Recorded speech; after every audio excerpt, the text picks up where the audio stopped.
एक मुख्यमंत्री की घोषणा 2.5 दशक बाद भी पूरी नहीं हो पाई। ये बात हैरान करती है मगर सच है। मध्य प्रदेश के जबलपुर में हुकुमचंद नारद पत्रकारिता पीठ की स्थापना इसका उदाहरण है। भरे सार्वजनिक मंच से पत्रकारों के बीच उस वक्त के मुख्यमंत्री ने इसकी स्थापना कराने की घोषणा की थी, पर अब तक ये अधूरी है। इस 2.5 दशक में आधा दर्जन मुख्यमंत्री बने, लेकिन किसी ने भी पत्रकारों के सामने की गई घोषणा को पूरा करने की कोई भी पहल नहीं की।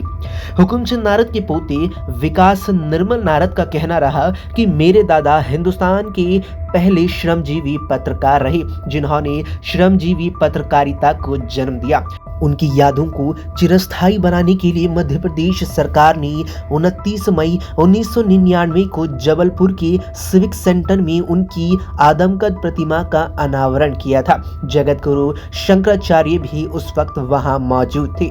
उस वक्त के मुख्यमंत्री दिग्विजय सिंह ने घोषणा की थी कि नारद जी की स्मृति को बढ़ाने और उनके योगदान को याद रखने के लिए जबलपुर में उनके नाम से पत्रकारिता पीठ की स्थापना की जाएगी। सीएम की घोषणा को 25 साल बीत गए हैं, पर शासन प्रशासन की ओर से कुछ भी नहीं किया गया। पत्रकार संघ ने कई बार इस संबंध में पत्र व्यवहार किया है। हम निवेदन करते हैं कि पीठ की स्थापना के लिए उचित कदम उठाया जाए। स्वर्गीय हुकुमचंद नारद को श्रमजीवी पत्रकारिता का पितामह माना जाता है। ब्रिटिश काल में हुकुमचंद नारद ने साल 1922 में सतना से पत्रकारिता की शुरुआत की थी। रीवा रियासत के राजा मार्तंड सिंह के खिलाफ लिखने के चलते प्रताड़ित होकर उन्हें मजबूरन जबलपुर आना पड़ा। जबलपुर आने के बाद उन्होंने कपड़ा व्यापारी के लिए साइकिल पर फेरी लगाकर कपड़े बेचने का काम शुरू किया और साथ में पत्रकारिता भी जारी रखी। इसके साथ ही वे स्वतंत्रता संग्राम आंदोलन से भी जुड़े रहे। इसके कारण उनके घर पर ब्रिटिश शासनकाल में कई बार दबिश भी दी गई थी। पत्रकारिता और स्वतंत्रता संग्राम सेनानी होने के चलते उन्हें 3 बार जेल भी जाना पड़ा। उन्होंने विदेश और देश के कई राष्ट्रीय अखबारों के लिए फ्रीलांसर के रूप में भी पत्रकारिता की थी। इसके कारण उन्हें श्रमजीवी पत्रकारिता का पितामह कहा जाता है। पत्रकारिता में उनके अतुल्य योगदान के कारण मरने के बाद भी सरकार की तरफ से सिविक सेंटर में उनके मानव कद की कांस्य प्रतिमा स्थापित की गई। इसका अनावरण तत्कालीन मुख्यमंत्री दिग्विजय सिंह द्वारा किया गया था। इस अवसर पर तत्कालीन राज्यपाल मोतीलाल वोरा, पूर्व मुख्यमंत्री श्यामचरण शुक्ल, तत्कालीन विधानसभा उपाध्यक्ष ईश्वर दास रोहाणी सहित कई मंत्री और बीजेपी साथ ही कांग्रेस के कई विधायक और नेता भी शामिल हुए थे। इस कार्यक्रम के दौरान तत्कालीन मुख्यमंत्री दिग्विजय सिंह ने मई 1999 को हुकुमचंद नारद पत्रकारिता पीठ स्थापित किए जाने की घोषणा की थी। इस दौरान नगर के सभी प्रतिष्ठित अखबारों के पत्रकार भी मौजूद थे, लेकिन आज भी इसकी स्थापना नहीं हो सकी है। मैं विकास नारद, पुत्र स्वर्गीय श्री निर्मल जी नारद और सुपुत्र श्री स्वर्गीय हुकुमचंद जी नारद, जो कि हमारे हिंदुस्तान के प्रथम श्रमजीवी पत्रकार रहे हैं और जिन्होंने श्रमजीवी पत्रकारिता का प्रादुर्भाव किया, उनको की श्रमजीवी पत्रकारिता का जनक कहा जाता है। उनकी स्मृति को चिरस्थायी को बनाने हेतु मध्य प्रदेश पत्रकार संघ, जबलपुर क्षेत्रीय पत्रकार संघ और मध्य प्रदेश सरकार के द्वारा 29 मई 1999 को उनकी स्मृति को चिरस्थायी को बनाने हेतु मध्य प्रदेश सरकार के द्वारा जबलपुर के हृदय स्थल सिविक सेंटर में उनकी मानवाकार कांस्य प्रतिमा, जिसका कि अनावरण माननीय मुख्यमंत्री तत्कालीन मुख्यमंत्री माननीय श्री दिग्विजय सिंह के द्वारा किया गया और जो कि जगत गुरु शंकराचार्य की उपस्थिति में संपन्न हुआ।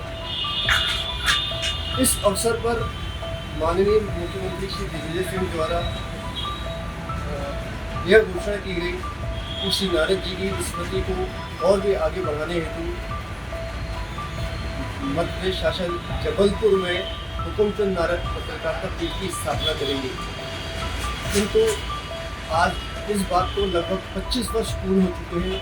सरकार के द्वारा इस राह में कोई कदम नहीं उठाया गया कि पत्रकारिता पीठ की स्थापना हुई है कि नहीं हुई। इस दरमियान हम लोगों ने, पत्रकार संघ ने मध्य प्रदेश शासन से कई बार पत्र व्यवहार किया और अभी भी पत्र व्यवहार चल रहा है कि इस उद्घोषणा को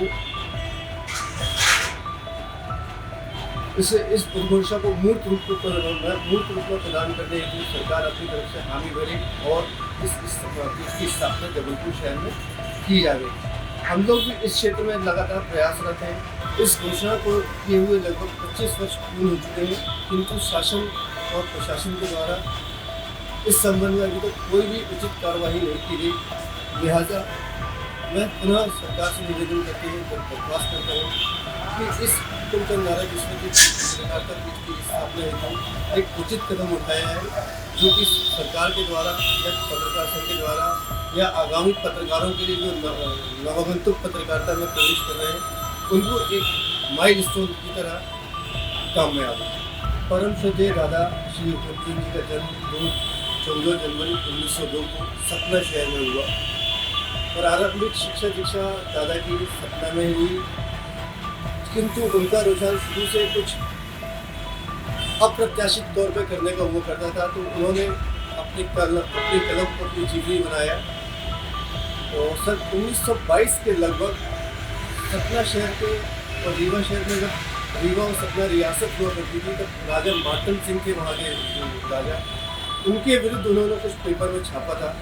तो रातों रात राजा मार्तन सिंह ने उनकी गिरफ्तारी का आदेश पारित करा था। तो हमारे दादा उस ज़माने में 8 आने चला करते थे, तो 8 आने लेके जबलपुर आए थे और शुरू के 7 दिन वो उस 8 आने से उन्होंने अपना जीवन यापन किया। उसके पश्चात एक कपड़ा व्यापारी से उनकी पहचान हुई। उस कपड़ा व्यापारी ने उनको अपने कपड़ों की गांठ बेचने के लिए अपनी साइकिल प्रदान करी कि आप दिन भर में जितने भी कपड़ा बेचेगा उसका कुछ प्रतिशत हम आपको आपकी आमदनी के रूप में प्रदान करेंगे। धीरे धीरे दादा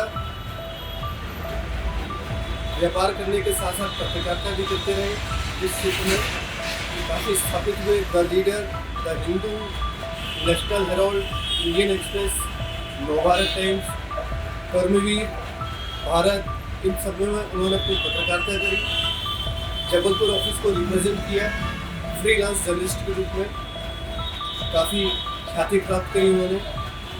अंग्रेज़ों से फ्रीडम फाइट के समय, स्वतंत्रता संग्राम के समय उन्होंने अंग्रेज़ों के विरुद्ध काफ़ी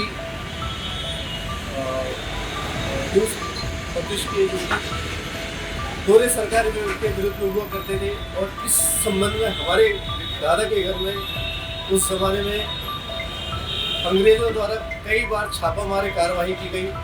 दादा को 3 बार गिरफ्तार भी किया गया। दादा बॉम्बे के यरवदा जेल में रहे, पुणे जेल में रहे, जबलपुर सेंट्रल जेल में उनको बंदी बनाया गया। जबलपुर सेंट्रल जेल में उनके नाम की पट्टिका भी लगी हुई है, शिलालेख है उनके नाम का। दादा का हमेशा गरीब तबके के लोगों के प्रति बहुत अच्छा नज़रिया हुआ करता था। उनसे जैसी मदद करते बनती थी वो गरीब की मदद किया करते थे। और प्रतिदिन जबलपुर के शासकीय चिकित्सालय, जो कि आज की तारीख में विक्टोरिया हॉस्पिटल या सेठ जगमोहन दास अस्पताल कहलाता है, उसमें प्रतिदिन वो जाया करते थे रोगियों की सेवा करने हेतु। तो उस अस्पताल में दादा के नाम का ऑपरेशन कक्ष जबलपुर पत्रकार संघ के द्वारा और मध्य प्रदेश श्रमजीवी पत्रकार संघ के द्वारा निर्मित किया गया, जो कि आज की तारीख में भी।